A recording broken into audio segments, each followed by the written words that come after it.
I am going to tell you what Michigan needs to do on offense and defense to win this game. But before I get into today's show, go follow me on Twitter. It's at James Yoder.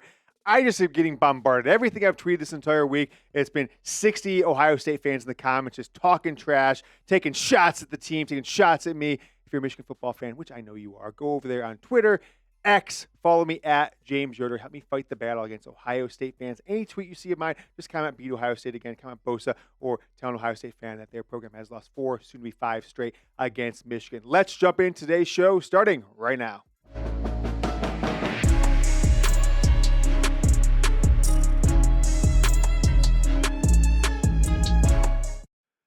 going to tell you what Michigan needs to do. This shouldn't be a surprise to anybody, but we're just going to kind of encapsulate what Michigan needs to do on offense, defense, and special teams to win this game tomorrow against Ohio State. Now, I'm going to start with special teams. That'll be the quick one. All right. Number one is we've got to find it from the kicking game. We have got to find it. We've got to, Dominic Zvada was the most reliable kicker in the country last year, was a first-team All-American, was the best kicker. Should have won the Luke Rosa Award. I'm not sure how he lost that award, but he needs to find it and have it. Think back to that Northwestern kick when he won the game. Think back to beating Ohio State again. I think he's one of the few players, if ever, in Michigan history. I'm sure there's a few games that I just don't recall before my time, where Michigan won with a not a walk-off field goal, but a field goal with under 90 seconds left to win a game that was tied. And he's got that in his pocketbook. On the other side of the special teams, you can't have Samaj Morgan returning punts. You can't have Samaj Morgan touching the ball, even returning kicks if you wanted to. Get Samaj off of the punt return team. Andrew Marsh, I know it's an injury risk. This is the final game of the regular season, so it's not as much of a risk if something happened the first game or anything like that. Samaj can't touch the ball. Make sure Andrew Marsh is back there. He makes good decisions. He fields the ball, and when he does decide to run, he actually gets upfield and gets positive yards. I think he's already got in 5 returns, more yards than Samaj had this entire season, returning every single punt up until the last game and a half. Let's talk about offense. Let's focus on this guy right here, Andrew Marsh. He's turning into one of the best wide receivers in college football, leading the Big Ten in receiving yards since October 1st when he started to, get more plays, started getting into the starting lineup. And Jack, you're going to find this one a little crazy. You're going to say, no way that's true, James. He already has the Michigan true freshman record for most yards, receiving yards in a season. He's got it beat by a couple hundred yards, and he has a chance I think he needs 7 receptions to get the record for most pass catches in a season. So guys like Anthony Carter, Mario Manningham, Martavius Odom was in 2008 under Rich Rod, got a lot of stats, everything like that as well. But he's still not there for touchdowns. I think he still needs 2 or 3 touchdowns to break that record, but he could have the yardage and the reception record in a season if Michigan goes to a bowl game, but he can also do it in this game with a big one. But on offense, okay, let's think about it on offense. I'll tell you about that in a second, but I do want to give one more offer here. Jack threw it up on the screen, reminded me.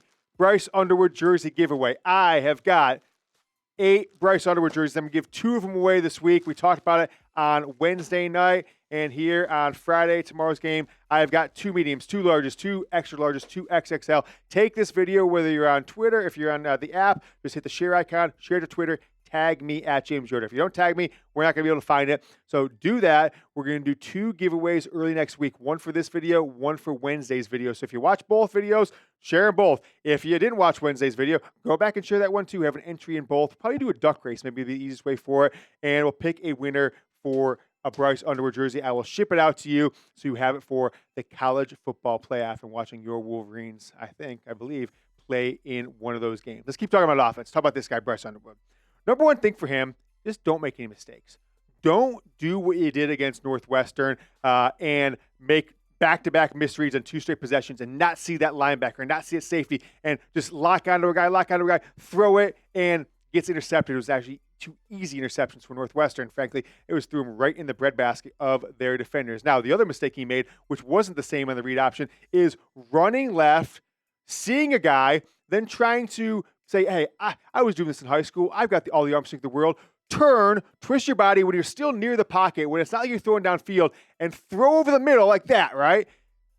It was a fast pass. It was a straight pass. It wasn't like it floundered or anything like that. But when just trajectories, everybody knows, run left and try to throw the ball straight down the line to somebody. It always is going to veer. And the defense, they could be 8-9 yards to the other side. They can see that the amount of time it takes you to turn your body from going like this to releasing the ball to the ball getting there. A linebacker, a safety, a cornerback can easily run 7-8 yards across the field, intercept that ball, while your receiver usually is waiting for the ball in a steady position. So no turnovers for Bryce Underwood. Now, going to the Michigan offensive line and the running game, whether it's Jordan Marshall, Bryson Kuzdzal, or a combination of both. I'm going to make this clear to you. I'm going to tell you in no uncertain terms.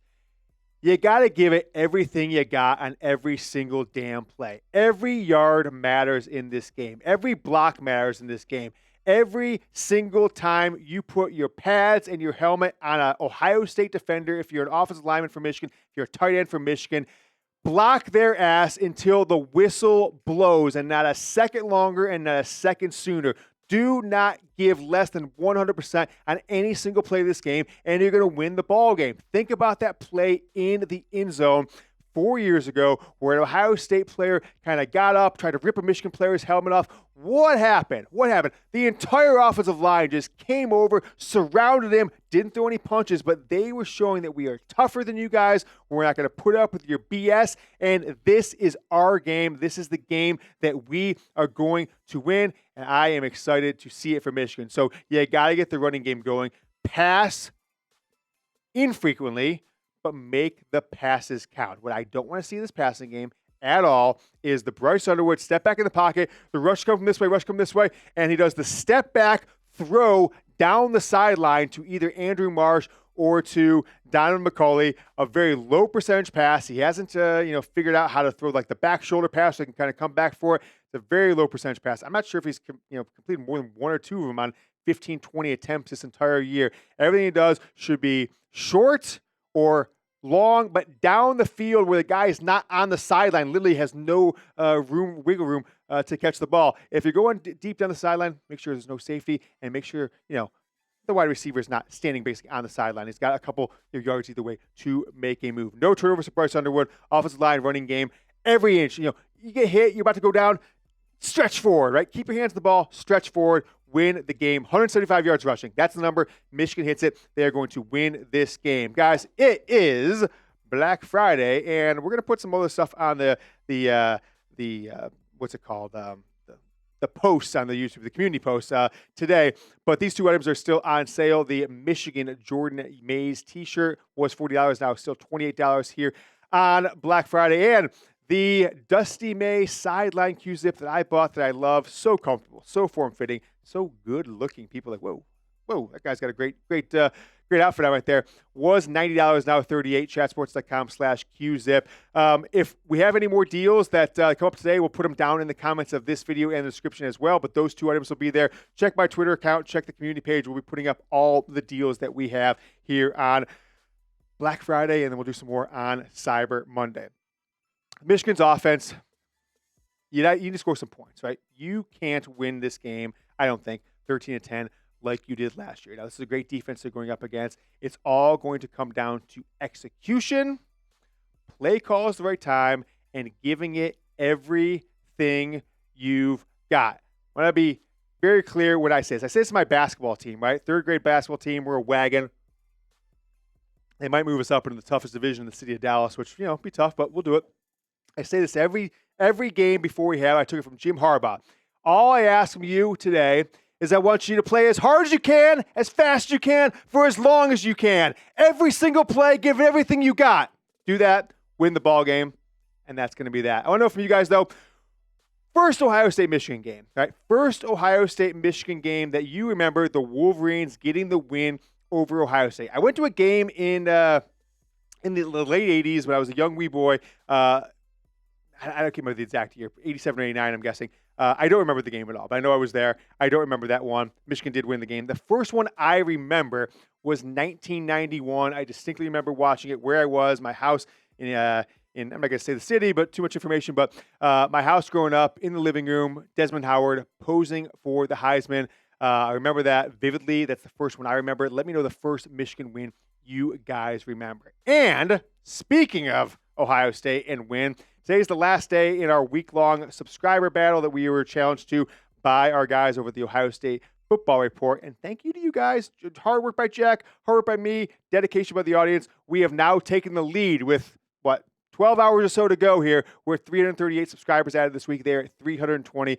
Don't let them catch up. I think they've been about harvesting. They're about to, have 50 or 100 people like, okay, go subscribe today. Do it the last minute. Don't let that happen. Subscribe today. Hell, unsubscribe tomorrow if you want, but we've got to win this battle and win the game tomorrow. Let's talk about this Michigan Wolverines defense. And it's the 2021 defensive game plan all over, right? All over. Bend but don't break. Do not give up anything over the top. Make them take 7 plays, take 8 plays. Hell, best case scenario, 10, 11 plays. If you see Ohio State on a drive and you're like, oh, wow, they've had the ball for 6 minutes of clock time, 7 minutes of clock time. They're just getting into the red zone, or they're just getting inside the 10-yard line. Don't think that's a bad thing. That's what Michigan needs to do. You're crazy to think you're going to hold this team to 10 points like you did last year. Unless Tate and Jeremiah Smith don't play, the whole game plan likely changes for them. But bend but don't break. And then secondly is hit Julian Sayin and hit him hard. And frankly, not saying hurt him, but if there's an opportunity to take one extra step in the first quarter and just knock the hell out of him with a hard shoulder right into the sternum, don't get ejected to the game. Don't hit him in the head. Don't go helmet to helmet. But you know what I'm talking about. He throws, you hit. Cool, good play. He throws, you take another step and a half, and then you hit. Probably get a 15-yard penalty. So don't do it on 3rd and 8 when there's incompletion. But 1st and 10 from the 35-yard line, I would take a potential flag just to introduce him to the game, introduce him to Michigan football, introduce him to Michigan Stadium. Don't break. Bend, but don't break. Give up passes underneath, sound tackling. You're going to win the game, right? I'm not sure what to expect from this Ohio State running game. I'm not sure what to expect from it at all. This guy, Bo Jackson, is seen to be a pretty good player, true freshman. But I don't think he's anything special. I would predict that there's probably a good likelihood he's not even the starter next year. They probably go get somebody out of the portal, or a freshman that comes in, elevates over him. He's not a special running back. So if he's getting yards, that's a really bad thing. So Michigan's got to account for that. But what they want to do is strike quick, strike fast, 3 plays, 70 yards, 40-yard touchdown pass, 1.5 minutes off the clock.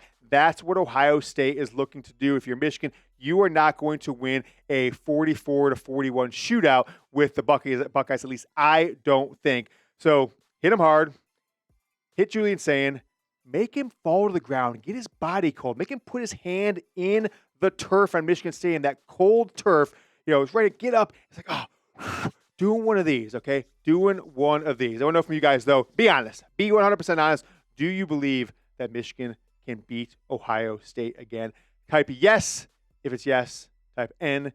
Type Y if it's yes. Type N if it is no. I'm typing yes. I'm going down there in the comments to get my yes. I do think that Michigan can beat Ohio State again. All right, let's talk about some score predictions. Got Jack Lauderay in here, day after Thanksgiving. We're going to give you guys our score predictions again for those of you who may have missed it. All right, my prediction. Now, this is maybe a little bit hyperbole, Jack, but it is what it is. I have used the number 42. It was my prediction in 2021. I think my prediction actually was 42 to 35, 45 to 34 in that year. Michigan up scoring 42. I'm sticking with it. 5 straight years, I'm picking Michigan to score 42 points, 42-27. Michigan gets the victory, and that margin of victory catapults them into the top 8 and into the college football playoff. Jack, your prediction. I'm going 30-24 Michigan. I think that, we've talked about it all week. I think the weather is going to play a big factor. I think that the vibes are big, around a team going into a big game like this. And we've talked about it. Like, these Ohio State players could care less about the history of this game, where a lot of these Michigan players, they've lived it, they've breathed it. All they think about is beating Ohio State. And they know it. They know how to beat Ohio State. Nobody on Ohio State knows how to beat Michigan. And I think, and we talked about that in a video earlier in the week. Like, I used my baseball analogy. Like, when you're building your roster in baseball, you want to bring in the veteran leadership that's been there before. Yep. So to have all of these older guys, these, juniors, seniors that are on this team that have been there before, and even the sophomores and freshmen or redshirt freshmen that were there last year, like, having that experience helps. And nobody on Ohio State has that. So I'm going 30-24. I think it's going to be a close game. I think it's going to be an all-time classic. But I think Michigan takes the dub. I would take that score if it resulted in, oh man, Saints going to lead them down. It's 30-24, 2.5 minutes left, and he throws an interception again like Rod Moore did in the 2023 game, and that was the final score. So Michigan's defensive players, you big boys in the middle, take up as much space as you can. Jayshon Barham, think about the movie The Water Boy, right? Just imagine Julian Sain is that coach from whatever the school was, Louisiana Tech State, that the fictional LSU school they had in that year. And he's just talking about your mama. He's just telling you that water sucks. Take his head off. Don't injure him, but make sure he knows who you are. Make sure after at halftime he's going, can somebody block Barham? Can somebody block Derek Moore? That's what you got to get, because once they do that, they are in chaos. You saw they couldn't handle their emotions last year, throwing in a complete brawl, asking their police to mace Michigan football players. Jack Sawyer had one of the biggest roid rages of all time. They're planting the flag, bro. Not doing that on our field again, bro. Why Ryan Day just stood there like this. And that's what's going to happen this year. It would be kind of interesting, Jack, if I'm not saying I'm hoping this is happening, but it'd be interesting if there was a fight or some fisticuffs pregame and the Michigan security returned the favor, started macing Ohio State players. That could make a factor in this game. Last reminder before we get out of here, if anything breaks tonight, if there's any news on injuries, I'll flip open the laptop at home. But if not, we'll see you guys tomorrow. I'll make sure to do a halftime show and a post-game show. 338 subs. We got till midnight tonight, so please subscribe to the channel. Let's beat Ohio State again on the field. Beat Ohio State again here on YouTube. Put out the good vibes. Whoever wins this contest wins the game. Go Blue.